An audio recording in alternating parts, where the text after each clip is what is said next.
Kami siap dengan firman dalam nama Tuhan Yesus. Haleluya. Amin. Salam, salam sejahtera bagi kita sekalian, amat terlebih bagi jemaat GBI Sula Gracia Tentena yang menyaksikan penyampaian firman Tuhan atau ibadah doa malam ini dari rumah masing-masing secara online. Dan saat ini walaupun kita tidak bertemu secara fisik, tetapi dalam iman percaya kita, dalam doa kita senantiasa dipersatukan.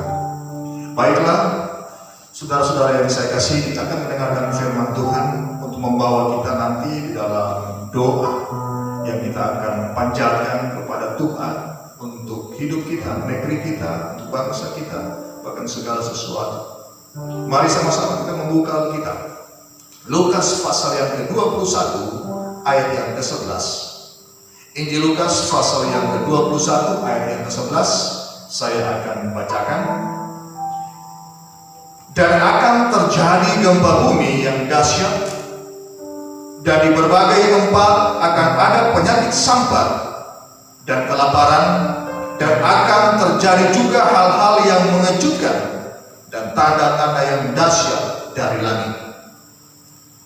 Saudara-saudara yang saya kasih dalam Tuhan Yesus Kristus, dari satu ayat yang sudah saya bacakan ini, saya akan membawa satu tema perenungan, yaitu sikap di tengah wabah yang melanda.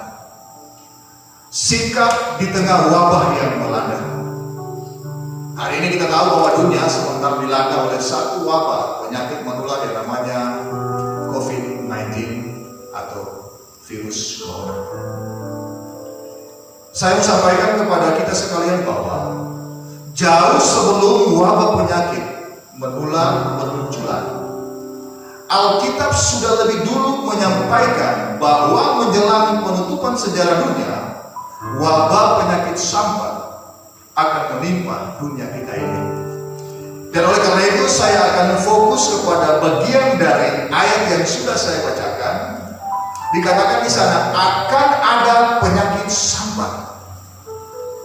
Penyakit sampar adalah suatu penyakit menular. Saudara-saudara yang saya kasih dalam Tuhan Yesus Kristus, ada pendapat yang mengatakan bahwa ini merupakan siklus 100 tahunan dari wabah yang pernah melanda dunia. Saya melihat dari satu jurnal atau dari satu artikel yang namanya Knowledge Time.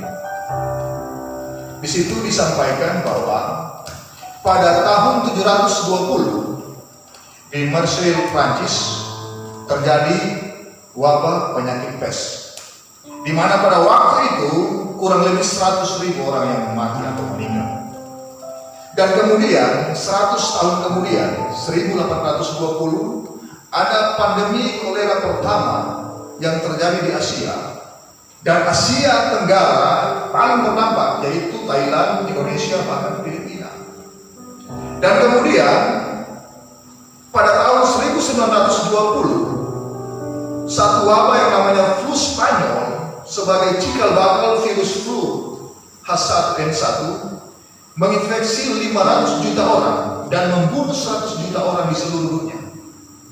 Dan pada hari ini corona yang mewabah di seluruh dunia tahun 2020, dan dari data terakhir yang saya dapatkan tanggal 27 Maret 2020 sudah melanda 201 negara dengan jumlah yang terinfeksi 443.300 dan telah membawa korban yang meninggal 22.698 orang. Betapa jumlah yang sungguh mencemaskan dan mengkhawatirkan. Alkitab Perjanjian Lama ada beberapa ayat yang menjelaskan atau situasi yang menjelaskan bahwa penyakit menular atau penyakit sampar itu merupakan hukuman. Saya mengambil satu perbandingan di dalam 2 Samuel pasal yang ke-24 ayat yang ke-15. Di sana dikatakan, Jadi Tuhan mendatangkan penyakit sampar kepada orang Israel dari pagi hari sampai waktu yang ditetapkan, maka matilah dari antara bangsa itu dari Dan sampai Berseba 70.000 orang. Nah, ini merupakan hukuman. Tetapi kalau dari perspektif perjanjian baru, ini merupakan peringatan dari Tuhan Yesus. Dan sudah seperti yang saya sampaikan tadi bahwa ini merupakan nubuat akan berakhirnya sejarah dunia ini. Dan ini seperti yang Tuhan Yesus katakan merupakan tanda-tanda syaman. Dan ketika berbicara tanda syaman, maka kita harus peka bahwa apa yang sudah disampaikan atau yang sudah dinubuatkan oleh Tuhan Yesus itu pasti terjadi. Dan kita tahu bersama seperti gempa bumi itu sudah terjadi. Bahkan peperangan dia sudah seringkali terjadi sepanjang kurang lebih 2000 tahun ini, bangsa bangkit melawan bangsa. Bahkan hari-hari ini bagaimana wabah penyakit corona melanda seluruh dunia. Ini sungguh satu peristiwa yang harus kita lihat dari kacamata Alkitab, dari kacamata firman Tuhan, sehingga kita harus peka.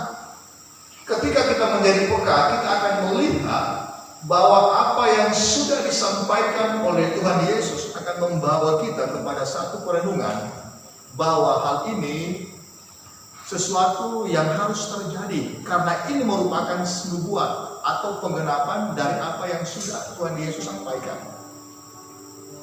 Apa yang harus kita perbuat, Bapak Ibu Saudara?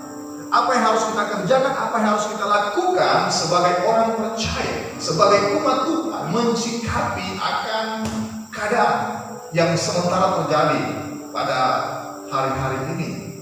Dan kita akan melihat dari sudut pandang Alkitab seperti apa yang saya sampaikan tadi, dan ini merupakan nubuat dari apa yang sudah pernah Tuhan Yesus sampaikan, dan bagaimana sikap kita di tengah wabah yang melanda seperti ini. Ada dua hal yang saya ingin sampaikan untuk menyikapi hal ini. Yang pertama, dari perikop yang kita baca tadi, ya kita akan melihat di bagian bawahnya karena ini saling berkaitan. Di dalam Lukas pasal 21 kita akan melihat ayat yang ke-34. Di sana dikatakan, jagalah dirimu supaya hatimu jangan syarat oleh pesta pora dan kemabukan serta kepentingan-kepentingan duniawi, dan supaya hari Tuhan jangan dengan tiba-tiba jatuh ke atas dirimu seperti suatu jerah. Poin yang pertama yang harus kita ingat, yang harus kita renungkan, yaitu jangan mencintai dunia. Jangan mencintai dunia merupakan satu peringatan dari Tuhan Yesus bagi semua kita menjelang kedatangan yang kedua kali. Sebab dengan sangat jelas disampaikan di ayat ini supaya hatimu jangan syarat oleh pesta pora dan kemabukan serta kepentingan-kepentingan duniawi. Menjadi menarik Bapak Ibu Saudara bahwa apa yang pernah disampaikan Tuhan Yesus, pesta pora dan kemabukan, hal-hal yang sangat akrab dengan telinga kita, dengan pemandangan kita yang terjadi di Santero negeri kita Indonesia, bahkan amat terlebih untuk kita berada di Kabupaten Poso, bahkan skop yang lebih kecil lagi di Kecamatan Pamunapu Selembah yang seharusnya terpencil jauh dari pengaruh kota, tetapi bahwa pengaruh pesta pora dan kemabukan itu sudah menjadi satu tren anak-anak muda. Bahkan ya berbicara tentang narkoba, obat-obat terlarang itu sudah bukan barang baru. Dan daerah wilayah kita termasuk daerah sebaran atau di mana hal ini terjadi. Kita harus renungkan, saudara yang saya kasih dalam Tuhan Yesus, bahwa ini merupakan peringatan. Dan dengan adanya social distancing yang diinstruksikan oleh pemerintah kita, membawa kita untuk merenungkan ternyata bahwa di daerah-daerah yang menjadi kantong-kantong Kristen, hal-hal seperti ini sudah sangat lazim terjadi. Apakah kita tidak akan merenungkan dengan kejadian atau peristiwa virus corona akan membawa kita merenungkan bahwa Hal ini sebagai satu tanda bahwa kedatangan Kristus sudah sangat dekat.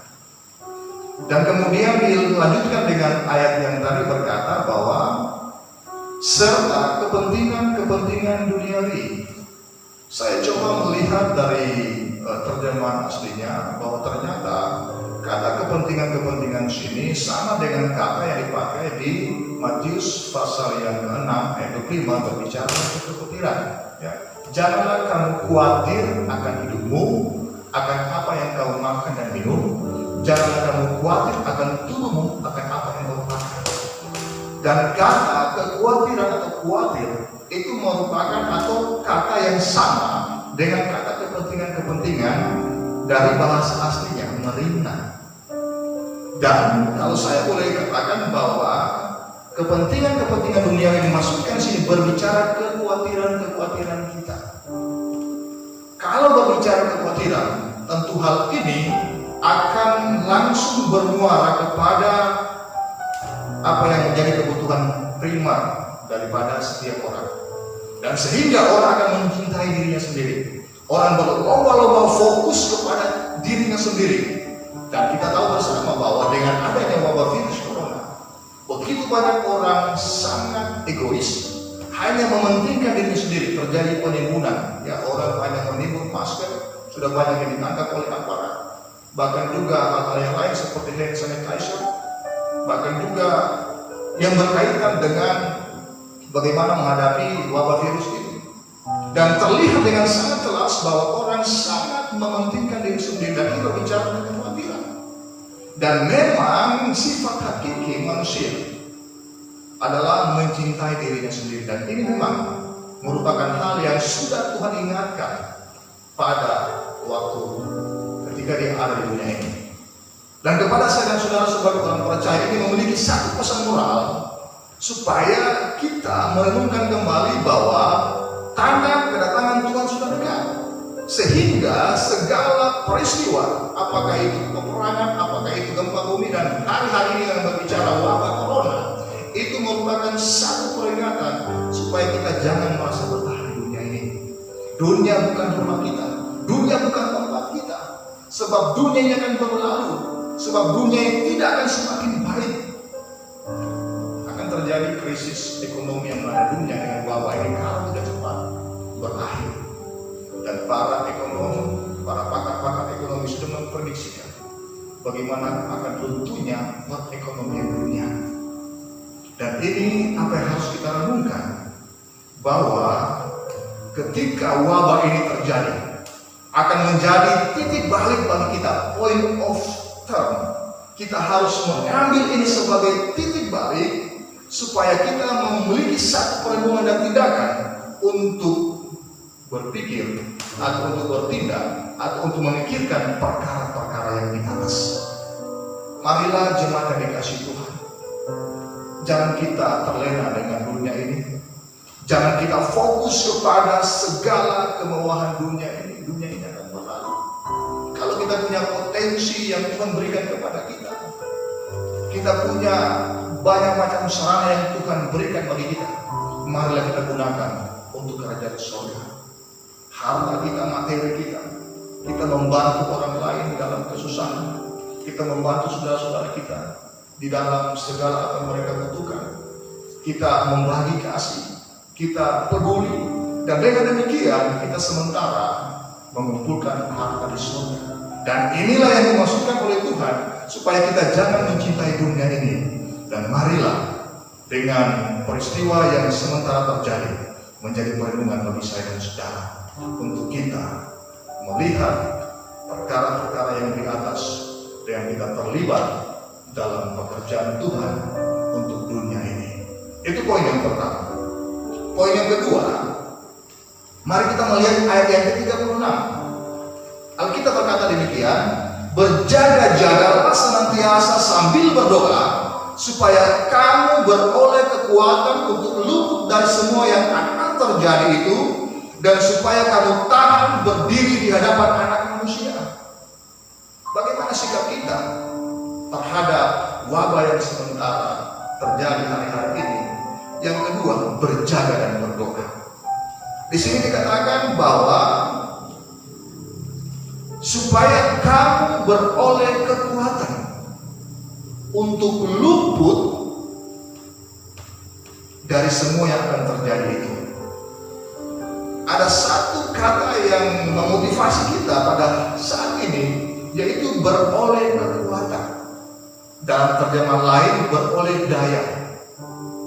Dan kalau kita perkecil konteks saat ini, ketika menghadapi wabah COVID-19, memperkuat imun daripada imunisasi kekebalan tubuh kita, ketahanan tubuh kita terhadap wabah ini. Dan di sini kita harus berhikmat, karena begitu banyak pro dan kontra di media sosial berbicara harus ibadah di rumah atau ibadah secara komunal di gereja. Tetapi saya percaya bahwa sebagian besar orang percaya hari ini telah memahami apa yang disampaikan oleh pemerintah atau himbauan pemerintah untuk kita memutus mata rantai penularan COVID-19 dengan kita melakukan ibadah di rumah.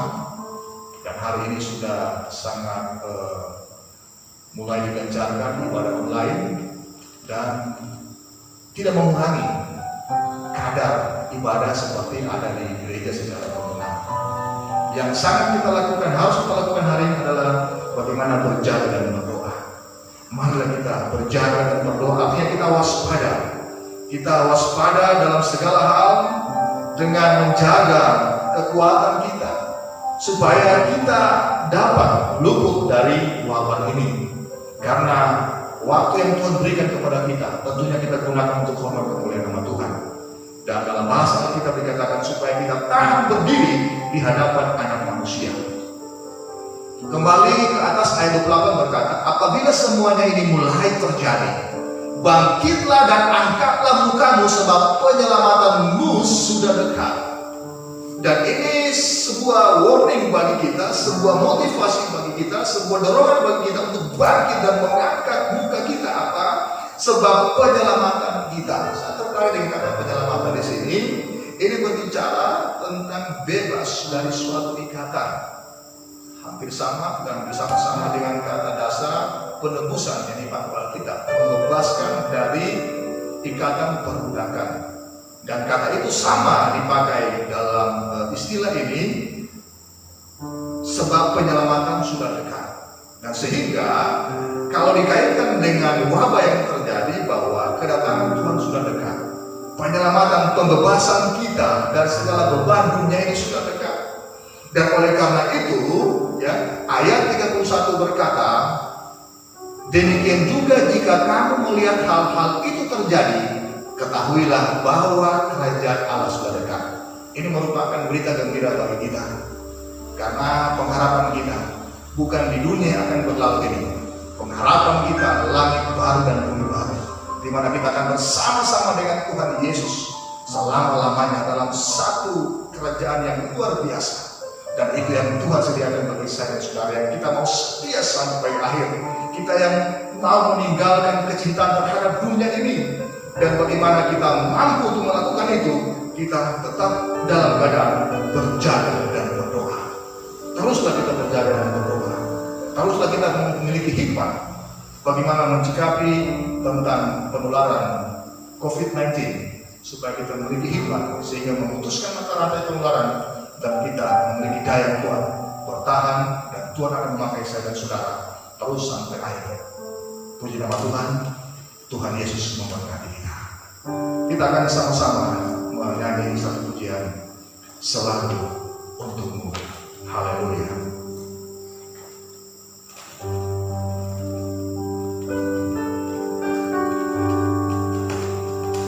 Biarlah kehidupan kita semua hanya tertuju kepada pribadi Kristus yang luar biasa. Segala sesuatu hanya untuk Dia.